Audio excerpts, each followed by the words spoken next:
When I learned about self-improvement, personal development, it changed my entire world. And I started like learning tricks and like tips from the internet. It took me down this massive rabbit hole of realizing you can actually be a guy that improves his life. I mean, I look at my life 10 years later and I was like, holy I'm a millionaire. I retired early this year. I offered my mom to retire her. Multiple hot girlfriends. I did not want to follow society's rules that were laid out to me. I had it planned out at 18 years old. This is what I wanted to do. And when I was 18, my dad kicked me out of the house. I believe that you should make yourself stronger in order to help others. Life changes so quickly when you make the decision to change your life. Social media right now is the most powerful tool that exists on planet Earth. If you put your identity in the validation that you get from others, it's a very dangerous thing. A lot of people think you need to make money to have a life of freedom. And I would say that is severely incorrect. Most men that are successful in business suck with women. They think very logically. Women are very emotionally intelligent. I could turn anybody into a pimp. The message I want to give to the world is you shouldn't have anyone tell you how to think.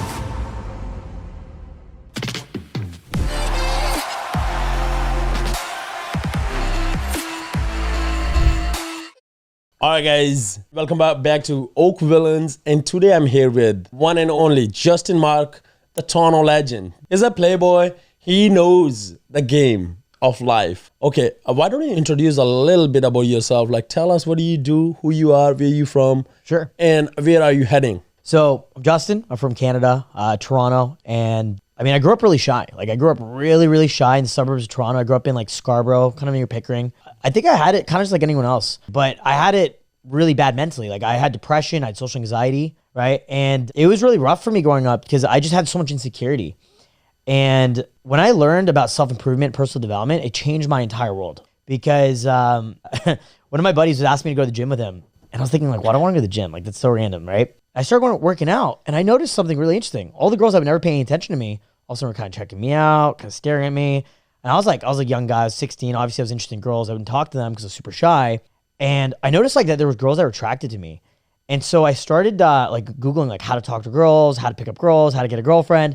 And I started like learning tricks and like tips from the internet. And I mean, dude, it kind of changed my whole life because it took me down this massive rabbit hole of realizing that instead of being a guy who just sits home watching YouTube videos, plays video games, and like fucking just goes to school or get a job and just like you live a very mediocre life, you can actually be a guy that improves his life. You can actually take control of the decisions you make that affect your life, right? And that's where everything changed.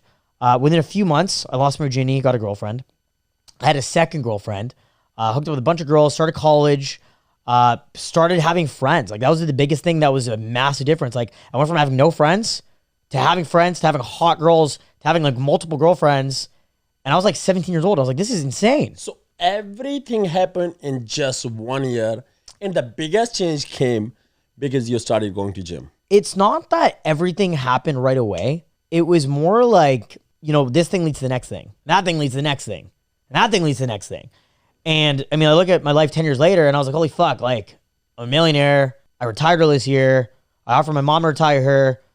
Multiple hot girlfriends. Actually, this year I broke up with, I had a main girl and a side girl and they were best friends. I was living the life and they knew about it.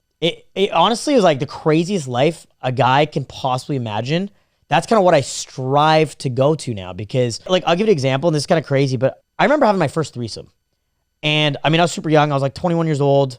I was still in college. I was doing really well for someone in college. I was making, you know, $2-3 grand a month from throwing parties. I was in this beautiful. What were you doing? What was your job? I studied business, but I would throw parties at clubs.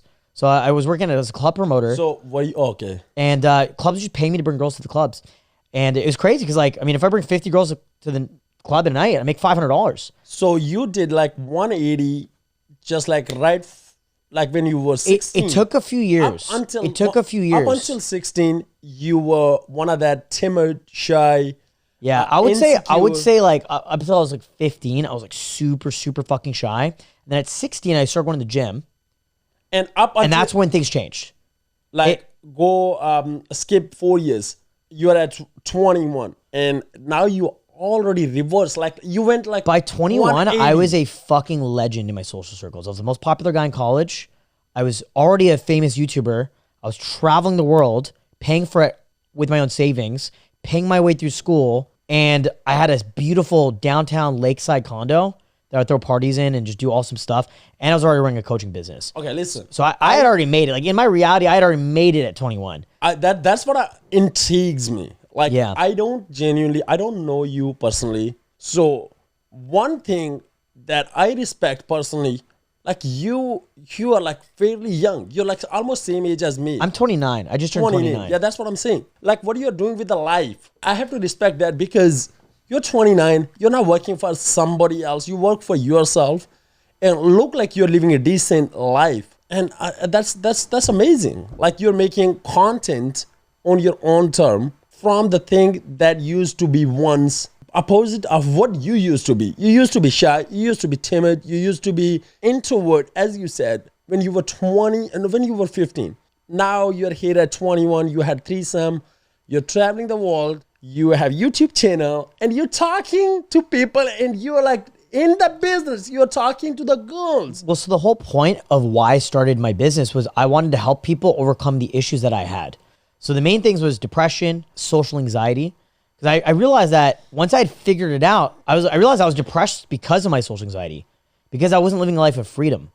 I wasn't happy of who I was inside. Bro. That's sick. Yeah, and once I realized that I can actually change these things, I felt unstoppable, right? I went from never having a girlfriend, never even having female friends, never having kissed a girl, never been on a date, to, just having an insane abundance of friends, of amazing relationships, of women who loved me, amazing male friendships, because I didn't even have that. I didn't have guy friends growing up, right? Wow. And it was crazy because I eventually turned all of those weaknesses into strengths. Okay, you said you went to internet. Was there a specific YouTuber who inspired you? Yeah, so that's the crazy thing. There wasn't a whole lot of people to learn from, but I did find this channel on YouTube called Simple Pickup.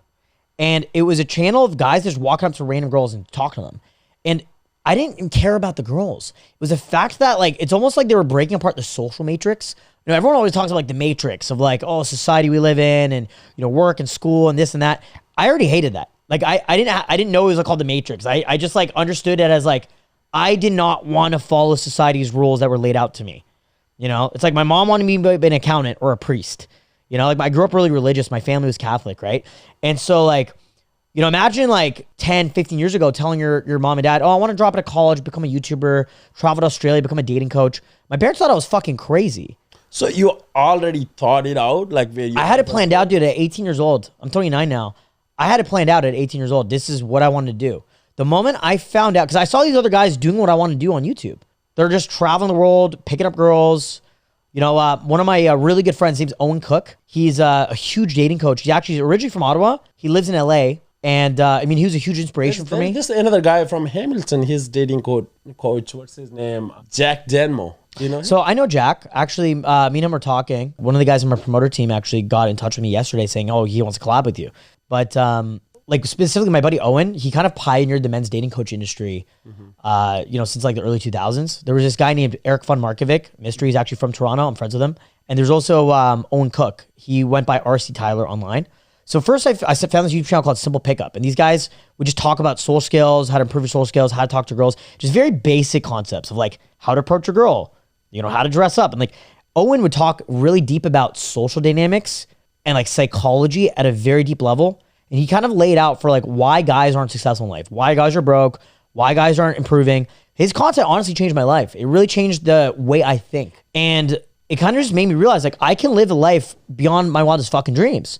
I just have to set down those goals and work towards that. And I have to find people who have that life and become friends with them so I can learn what they know. So when I was 21 years old, I dropped out of college. I had one semester left in my bachelor's degree. Where did you go to college? I went to Seneca College. I got a bachelor's degree in business management. And I eventually graduated, but I had one semester left and I dropped out and moved to Australia. It was crazy because a couple of my buddies from college were doing their masters in Australia. And I was like, you know what? I want to take a break from school. I dropped out. I took a break and I moved to Australia. And I was kind of just like following what I felt was my destiny. I felt this like internal, like, I'm going to tell you the real shit. I got really high on mushrooms on my 21st birthday. And I just felt this like inner intuition that like my destiny is in Australia. And then I'm on the airplane flying to Australia. Like, I booked a flight like 3 days later. I had a girlfriend too. And I remember like crying with her mushrooms, telling her like, Courtney, we have to break up. I have to move to Australia. And she's like, I know, Justin. She's on mushrooms too. And like, it just didn't make sense. Like, why am I moving to Australia, right? And I just booked a flight to Australia. And I was on the plane reading a book called The Alchemist. I don't know if you've ever read The Alchemist. It was literally a book about this guy who felt this like inner calling to go chase his destiny. And he did it. He just like let go of his life and he just fucking moved across the world. And I went to Australia and at first I hated it. I wasn't having a good time. I really did not like it. Australia? I was in Brisbane, Australia. My buddies were in school. So I was just like hanging out with them while they're like coming back from class. I was like bored out of my fucking mind. I'm like, what am I doing here? And then my buddy was telling me like, dude, you need to go on an adventure. Like you're kind of just living our life here. You need to go live your own life here in Australia. Were you studying there? I wasn't studying, dude. I just like literally was crashing my buddy's floor in Australia, in Brisbane, Australia. Like there was no plan. I just showed up. What are you on a traveler visa, work visa? How do you? I was literally just on a travel visa, on like a tourist visa, right? You get like 90 days. And I didn't have a plan. I booked a one-way ticket. I paid for it on my credit card. So I didn't really know what to do. So I was like, you know what? I'm going to go on a solo trip. Dude, I've never done anything like this in my life. This was so out of my comfort zone. I was the guy that had crippling social anxiety, depression. I was very shy. I was very anxious. And I just fucking booked a trip from Brisbane to Sydney, Australia. And I just was like, I'm just going to go out and speak to strangers. I didn't know anybody there. My first day, I cried. I just sat alone in a hostel, cried. I was like, fuck, I don't know anyone here. What do I do? How do I make friends? And I went on these like random like Facebook pages for like meetups and like random. It was like a random like group about like picking up girls. I was like, hey, who wants to go like hit up a bar or club and like go meet some chicks or whatever? And I just met this random dude. I don't remember his name, to be honest. We just hung out for a couple of days. I just started meeting all these different people. And by the end of the week, I spent a week by myself in Sydney, Australia. I met a guy. I'm still friends with him. His name's Dave Lee from Sydney. We filmed a YouTube video. It went viral. It did millions of views.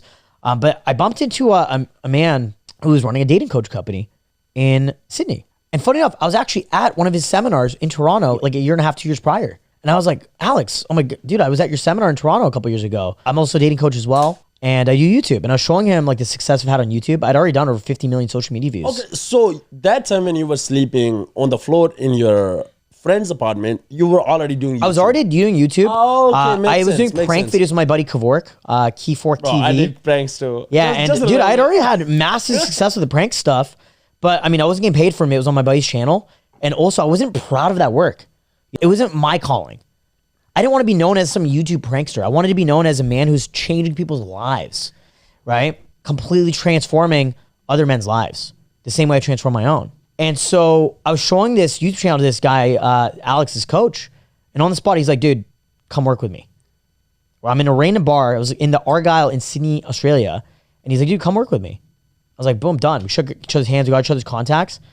And yeah, it's crazy. That was the end of my trip. And, you know, I traveled around Australia for a while. And then I ended up formally like moving there and doing an internship with his dating coach company. And the craziest thing is the first day of the internship, I knew it wasn't going to work out. I was a coach for this established dating coach company and I knew it wasn't going to work out. I looked at the people on the team and I knew like, this company's going to fail. I looked at the guys running it. I'm like, this isn't going to work out. So I looked at it as an opportunity to learn as much as I possibly could and take it back home to Toronto. And it's funny, if you actually read the book, The Alchemist, this is like the exact plot of The Alchemist.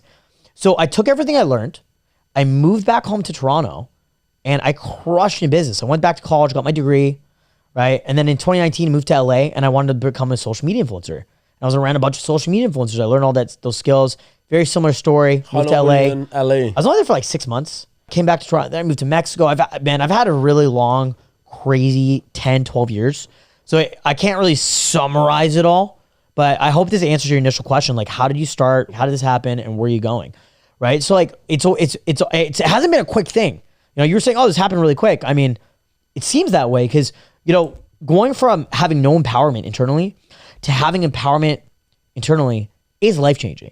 Making the decision that I want to change my life and I don't want anyone to be able to tell me what the fuck to do, how to think, how to live my life, or how to behave, whether it's my mom, dad, family, friends, the church.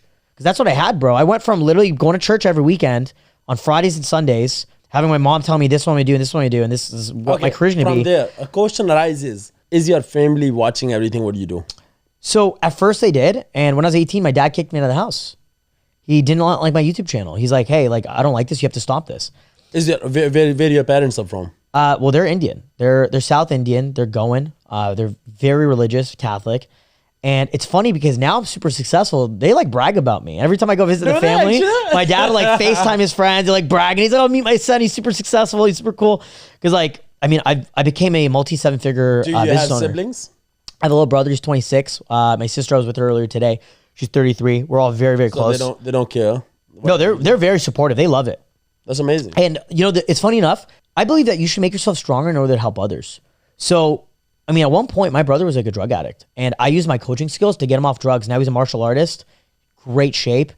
He has a high-paying What does he job. do? What kind of martial art is? He's a plumber. He does Muay Thai. He does BJJ. Does he compete? He doesn't compete professionally, but he went from being this tiny little Indian boy to just being an absolute man, and I'm so proud of him.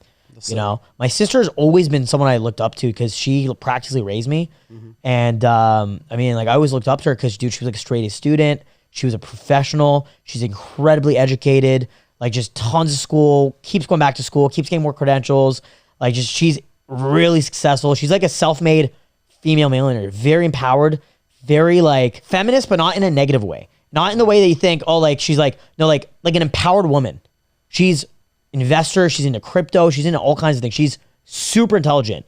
She's been like one of my big inspirations in life. She's amazing. Fucking awesome. We're very, very close. I was going to ask you, like, where do you see yourself 10 years from now? It's a really hard question because if you ask me 2 years from now, am I going to be here? I was already traveling the world doing all kinds of amazing things, but 2 years ago, I didn't think I was going to be a millionaire. You know, two and a half years ago, I had my heart broken by a woman I fell in love with. And I mean, dude, I was vegan. I was 105 pounds. And a year later, I became a millionaire and I was in great shape. So like life changes so quickly when you make the decision to change your life. Life changes so fucking quickly. How powerful is social media? Social media right now, I would say if you want to build a personal brand or a business, is the most powerful tool that exists on planet Earth. Social media. Social media in the last 3 months, I've done 300 million social media views on Instagram alone in the last 3 months. I was looking at it the other day. Individual people it reached was 48 million people. That's larger than the population of the country that we live in here in Canada. That's bigger than any city on planet Earth, I believe, right? I think like the biggest cities like Cairo, Tokyo, like LA, New York, it's like 20, 30 million people, Sao Paulo. 300 million social media views, 48 million, it's close to 50 million people, okay? Wow. That's the population of a fucking country in 3 months, you know? How do you feel like lots of people are calling you Toronto's Dan Bilzerian? How do you feel like I like Dan Bilzerian. I like his content. You're being compared to him. Yeah, so Dan Bilzerian's actually friends with some of my friends. And Dan's also friends with a lot of people who were in my industry, like my friend Luke. I mean, I think me and Dan just kind of understood certain schools of thought, but he's much older than I, and he was very ahead of the curve with certain things. He's a very intelligent guy, and he thought certain ways. Because, I mean, I'll be honest, dude, like, I don't, like, the girls are great. I love being around beautiful women. I'll usually have 2, 3, 4, 5 girlfriends at a time. Not like, oh, they're my girlfriends. Like, no, like, I'm in serious relationships with every single one of these girls. So, do you like it? Not. Lots of time, people are calling you Canadian Dan Bilzerian, Indian Dan Bilzerian. You being compared to that. Do you like it or not? I'm just Justin, dude. I don't really care. Like, it's people say all kinds of things. You know, a secret to staying mentally sane with having a kind of lifestyle I have, I don't drink. I don't do drugs. I don't read the fucking Instagram comments. I don't read YouTube comments. Okay? I'll scroll through it and I turn off the part of my brain that gives a fuck. You know what I mean? But like most of the time, I don't read 90% of the comments. So I don't care what people say, what people think, you know? Because here's the thing. If you get addicted to the validation, at some point your audience can turn on you. You get canceled tomorrow. All the people that love and support you could just hate on you tomorrow, right? If you put your identity in the validation that you get from others, it's a very dangerous thing. Like I get my validation from myself, you know? I get my validation from knowing that I'm doing the things that I want to do, from living the life that I want to have, and from working on the things that I want to work on. What's your message to the young kids out there? How do they have a life like you? Nobody's going to have a life like me. But so I would highly suggest people live a life of freedom. And the best way to have a life of freedom, a lot of people think you need to make money to have a life of freedom. And I would say that is severely incorrect. Money is part of a happy, healthy life, but you need to have good relationships and good friendships. That was the biggest thing that I focused on improving. And that's why I have the life I have right now. When you have positive relationships, I mean, like I know tons of business owners. So I'm able to influence people's lives so positively based on the person I am, based on the skills development, based on the relationships I have, right? And that's why I'm at where I'm at right now. Like I live in a fucking penthouse by myself. You know, my life is perfect. I make really good money. I make 6 figures a month. You know, I make 7 figures a year. You're 29, right? 29, yeah. How many sources of income do you have? I had someone ask me that the other day and I was counting and I couldn't even count it. More than a dozen. You know what? I might even have a note somewhere on my phone. I'm actually curious. I wrote this down in 2021 during COVID. That's 30 streams of income, and this is in 2021, right? I would actually say I have less now, but they're higher income. So, because there's something called the 80-20 rule. There's another very interesting principle of success. You kind of want to cut out anything that's not supporting you and double down on things that are. I'll give you an example. In your closet, how many pairs of shoes do you have? Like 30. So you have 30 shoes. 80% of the time, you only wear 20% of those shoes. So out of the 30 shoes, you probably only wear like 6 of those shoes most of the time. Would you agree? Like your top favorite, 2 or 3. Yeah, 2 or 3 your favorite shoes you wear most of the time. And so that's the Pareto principle. This is something that happens in nature. You're gonna find that in a big business, in a big company, 20% of the clients lead to 80% of the revenue, right? You're gonna find that 20% of your habits lead to 80% of your results, and you'll find that in business. So, I mean, I honestly cut out most of these streams of income, and I just have like major streams of income. So I have ways to make money, I have ways to invest and grow my money. That's it. Yeah, and entrepreneurship is a really good skill that every young man should learn if you want to truly have a life of freedom. Because it's not about the money. It's never been about the money for me. It was about not having anyone tell me what to do, not having anyone to have authority over me. You know what I'm saying? Because I didn't like the idea of some fucking weird fucking loser fuck being in a position of power, telling me what I can or can't do, tell me how to think, tell me how to act. Fuck them. I've never really even had a job. The longest job I ever had was like 2 to 3. So I had a job when at 18 years old. I beat out 2,000 people for a job with the Ontario government, with the Ministry of Transportation.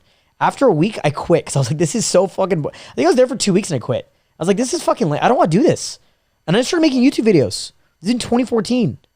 If I didn't make that decision that, fuck, I'm unhappy and I feel unhappy in this position, I want to do something that makes me happy, I wouldn't be sitting in this chair, giving this speech or wearing a nice watch that I just bought my first real Rolex. And so I was always good at being a good friend. And then I eventually got good with girls. So I was really good at having girls around me. So successful guys wanted to be around me. And then it was almost like a value exchange. It's like they get to hang around me in my parties. There's girls there and I get to pick their brain in business. This is kind of how I got good with business. So why? What's the reason? Most men that are successful in business suck with women.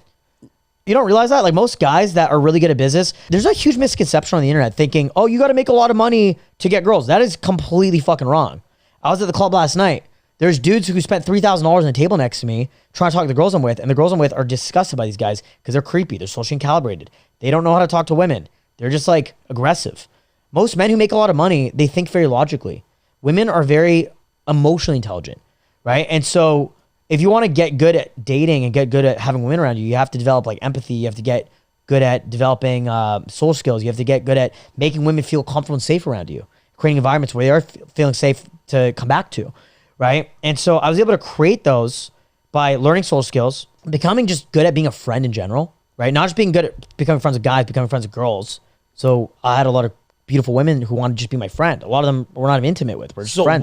What's the reason? Why do all of these girls, they want to hang out with you? Like, what's the secret sauce? Well, why? So, like I said, it's social skills has allowed me to understand how the human brain works, men, women, everybody. My question is, what do you offer that they're like good friendship? I'll give you a great example. I was with a girl last night. Me and this girl kind of seeing each other. She's a very sweet woman, very beautiful, like drop dead gorgeous. We have amazing connection, amazing chemistry. She's been in my house for the last 2 days. And she fainted at the club. Like she fainted, not from drinking. It was too hot inside. She was sweating. She's dancing. She fainted because she was too hot. She was dancing, and dude, because we were doing photo shoots all day yesterday. She didn't eat properly. She was drinking alcohol, but she didn't pass out from the alcohol. She was like, "Hey, Justin, I don't feel so good," and just like all of a sudden just fainted. Right? I called her. I'm taking care of her. Called an Uber. I have the girls taking care of her. I'm managing everything, and I don't know how to explain it, bro. It's just like I'm almost like this older brother figure, almost like this father figure. You know what I mean? Father figure to all the girls. But I'm just like a safe space for them, I see. And I also have all the party stuff. I have the cool lifestyle. I have all the connections. I'm taking care of everything. They take care of me too, bro. I would not be the man I am today if I didn't have women in my life who are taking care of me. My ex-girlfriend's taking care of me through my lowest points, dude. But the whole point is it's not what I offer them. Relationships are a value exchange. I always look at my relationships does this person bring value to my life? But I'm not thinking of it in a place of logic and I'm thinking, I need to get something from them. I'm thinking how do I feel when I'm around this person? And how can I add value to their lives? The only thing that goes through my head is how can I add value to other people's lives, right? Whenever I have friends in my life, I'm always trying to add value to their life. I'm not trying to take anything. And when you add value to other people's lives, they're going to try to add value back, right? And so the reason I always have beautiful women around me is, I mean, first of all, I got game. I got fucking hella riz. I got hella game, okay? That's number one. But number two is I genuinely try my best to have good intentions with the people in my life. I try to just give them my heart, you know, anything I can, any way I can help them, you know? And it's mostly not monetary. It's mostly friendship. I'll be honest with you, most of the girls I meet are like, they're in their party phase, they broke up with their boyfriend, they want to start going out being social, and I'm the cool, fun, social guy that creates a safe environment for them to go out and do that. So I create a safe environment for people to go out and socialize and have fun. Don't get me wrong, I'm not hooking up with every single girl that I meet. And a lot of the girls that you see in my content, they're different girls I'm hooking up with, dating, or seeing. And because they like me or love me, they want to do content with me. You know? My question, before I forget it, if you have to condense your whole course that you're selling on dating, give us like less than 30 seconds. What do you teach? What do I teach? Yeah. I teach social skills. What do a man needs? Fashion, grooming, mindset is the biggest thing. And learning how to be a man who is a leader, charismatic, confident, bringing value to other people's lives, and just full of love so you can share that with the world. That is like the core fundamental teaching of what I teach, is how to be a man full of love who can give that to others, right? And that is what makes people attractive. And that's what you break it down in your course and teach people. Yeah, that is what we teach. Now you mix that up with, you know, fashion makeovers, good haircut, good hygiene, good grooming, good soul skills, learning how to actually effectively approach people with good communication, good body language, articulate speaking. I mean, bro, I could turn anybody into a fucking pimp. I could turn any guy from like no girls to the hottest girlfriend. You know, dude, I have clients that get married all the time. I have clients that have, you know, like had kids. I had a student of mine, Marc. I mean, this guy, he was married, got divorced, hadn't been intimate with a woman since his ex-wife. It was 8 years. Goes to the coaching, ends up hooking up with 4 women in 2 days. They all want to date him. He's genuinely a good guy. He's a great guy, right? And he goes back to Texas where he's from and met his dream girl. And now they're together. He's loyal. He's committed. And he's probably going to get married her next year. And he's looking at having kids with her, you know? And that's what it's all about. Because the things, you could develop your business skills, you could develop your career, you could develop a business, you can make a lot of money. It's not going to make that woman instinctually attracted to you and love you for who you are as a person. The reason I have so many women around me who love me is based on who I am and the way I treat them. I'm a perfect fucking gentleman. Okay. What do you do? Like, what's your a day in life? My day in the life? I mean, lately it's been very chill. It really depends. I'll be honest, like I fucking retired, dude. I just wake up and play video games right now. But this is like after 10 years of like living the life of like hard work, right? And then I'll go to the gym. Like after this, I'll probably go to the gym and then go to the club. Or I'll go to the club and go to the gym.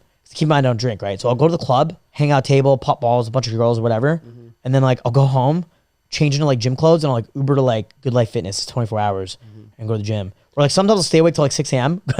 My gym in my condo opens, and then I'll go to the gym there, and then I'll go back to my crib and then play Fortnite till like 8, 9 in the morning. Don't you feel like it's a little odd? Like other people are drinking around you and you're not drinking? You know what? People have their vices, right? Everyone has their addictions, you know? I don't drink often too. It's good. You shouldn't. It's bad for you. It's really bad for you. Alcohol is really bad. It's the worst drug you put in your body. And I'm like the only guy I know who parties sober, and I party like a fucking animal, sober, like completely sober. And like to me, it's just normal. Like I don't even notice when people are drunk, you know. And like I like being sober so I can take care of the people around me. Because dude, I throw massive parties, 200 people, 300 people. I did my birthday party in early October, and I had over 500 people. So I need to be able to maintain control. I need to be sober. So because like, dude, it was a $20,000 party. You party at your own house? Yeah, I throw parties at my house, dude. I had a whole security team. I had a whole security protocol. I got to be there to manage everything. It's like I'm not partying. It's more like an events management. Like I run an events management company essentially. So I like to be sober to maintain control, to keep an eye on things, to keep an eye on my team, right? And I like to lead by example, right? I don't want my team, my staff, my promoters, the people that will look up to me and work under me to be influenced in a negative way by me being this alcoholic weirdo, right? So I knew I had to cut drinking, and I quit drinking April 7th, 2018. Okay. By September of 2018, I was making 20, 30 grand a month. Before that, I was only making 2 to 3 grand a month. So my income did 10x. Just for me by not cutting drinking. out alcohol, because I started thinking clearer. You know, I can still party, I can still meet people, I can still be social, I can still be this cool, fun, social guy without drinking alcohol. It is so fucking bad for you. Alcohol is disgusting. It's poison. And so you're religious? You go to church every Sunday? So it's actually a really interesting question, because I grew up really religious. I grew up really, really Catholic. And when I was 17 years old, my mom caught me drinking, funny enough, and sent me on a Catholic retreat. And I remember being there thinking, holy fuck, all these people are very like, it just seemed very like brainwashed to me. And I kind of renounced myself from Catholicism. And I kind of more identified with just being agnostic for many, many years. But I started just being more spiritual, if that makes sense. What do you think about Andrew Tate? I like certain things that he said. I don't agree with everything. The thing is like, you know what I find really interesting is people will watch this podcast and they'll start thinking, well, this guy's successful, so I should start thinking like him. But the message I want to give to the world is you shouldn't have anyone tell you how to think. You should come up with your own beliefs and your own life philosophies and your own, based on your own life experience. And that's the mistake a lot of people make is they watch Andrew Tate on internet and now they're all these Andrew Tate fans and now they're posting videos on Instagram smoking cigars. And look at these guys, I'm like, you're a fucking loser. You've never achieved anything in your life. Like the Andrew Tate fans. And they think they're somebody because they're copying this guy's Instagram profile. They're copying Andrew Tate's Instagram profile. You know what I'm saying? And I don't agree with everything Andrew Tate fucking says. You know? I agree with a lot of things. There's certain things that he'll say that I'm like, oh, that's interesting. Like his business content is fucking amazing. If you watch some of his business content, I'm like, holy, it's free on YouTube. I was like, holy shit, this is better than my 5-year bachelor degree that I got. You just search up Hustlers University, like the original. It's like 8 hours, like pure business knowledge. Wow. I'm like, this is fucking golden. This is like the best business advice I've ever heard in my fucking life. You know, I listened to that shit and my business started doing over 100K a month. Wow. You know, I'm dead serious. I remember this is summer of 2022. Crypto dropped. I'm down 80%. I'm like, fuck my life. What the fuck? I started listening to that stuff. And all of a sudden I'm making like 50K a month. Then I'm making like 80K a month. Then I was making like over 100K a month. I was making like 200K a month, you know, and like invested all my money and retired. You know what I'm saying? I retired at 28. Wow. You know, I became a millionaire at 27, became a multi-millionaire at 28 and retired at 28. It's crazy, right? So like a lot of guys, they want to get women. They want to get laid. They want to get their pee-pee wet. But they don't understand women are attracted to men that provide and protect. You know, these guys are so fucking creepy. They just don't understand. If you're just a man who can take care of your woman, they will love you forever and they will be loyal to you. Tell us, like, who wants to improve? What do they do? It's the men that aren't willing to assimilate into the society they're living in. Whether it's here, whether it's Australia. When I moved to Australia, I had to assimilate into Australian culture. When I moved to Mexico, I had to learn Spanish. I was a foreigner in their country. I've traveled over 50 countries. That's crazy. Whenever I travel to a country, the first thing I do is I look up the filming laws in the country so I know like what's illegal and not illegal because different countries have different laws. I look at different laws very quickly and I get a brief overview on ChatGPT and figure out what's socially accepted and what's not accepted here. You know what I'm saying? So if you're an Indian immigrant and you move to Canada, the States, UK, Australia, learn the fucking cultures and assimilate. And you're gonna have an amazing life. Do you know how many Indian guys reach out to me as a dating coach and they're like, dude, I'm struggling. I've moved to France or I moved to the UK and I just don't understand how to date women. I think that's where most of the business is coming for you. No, not at all. I don't take them on. I don't take on Indians. I don't take on, no, like me and my sales team have a policy where we don't take on Indians who have a heavy accent, specifically because 99% of the time, they're cheap fucks. They have a scarcity mindset. They're not want to invest themselves. They're going to be shit clients. And here's the best part. I try to give them advice and they get mad at me. Because they have daddy issues. They all have daddy issues because like of brown men having generational trauma. You know what I'm saying? They're not willing to let go of their ego and learn from another man. And you know, a man who's not willing to let go of his ego and learn from another man who's doing better than them, it says a lot about the relationship they had with their father. You know, it says a lot about their upbringing. You know, most of the time you're not gonna learn a lot from your father. You'll learn a lot of fundamental principles, but you're gonna learn most of the things you learn in life from other men who are in a successful position that you want to be in. That's how I learned social media. I moved to fucking LA. I made friends with a bunch of YouTubers. My boy Adrian G, 1.8 million subscribers on YouTube. He taught me social media. My boy Luis Mercado, he's the host of To Catch a Cheater. One of my best friends in the whole fucking world. He taught me so much. I spent 6 months with him. 3 months after he left Toronto, I was a millionaire. Wow. You become an average of the 5 people you spend the most time with. Right? So that's your message to all the Indian student, or immigrant, or Indian guy in the club. They gotta stop hanging out with Indians. If you're an Indian guy, go hang out with a bunch of white guys. Okay, if you look at one of my best friends, Michael, he's a 6'3" Russian immigrant. He moved here when he was 12. My buddy Matt moved here when he was 10. He's Filipino. Okay, my other best friend Aiden, he's Persian. Okay, my other best friend Luis, he's Mexican. You understand? Look how diverse my friend circle is. So I have and the common factor is everyone is fully assimilated into North American culture, into Western society. Okay, and that's how you win. I agree.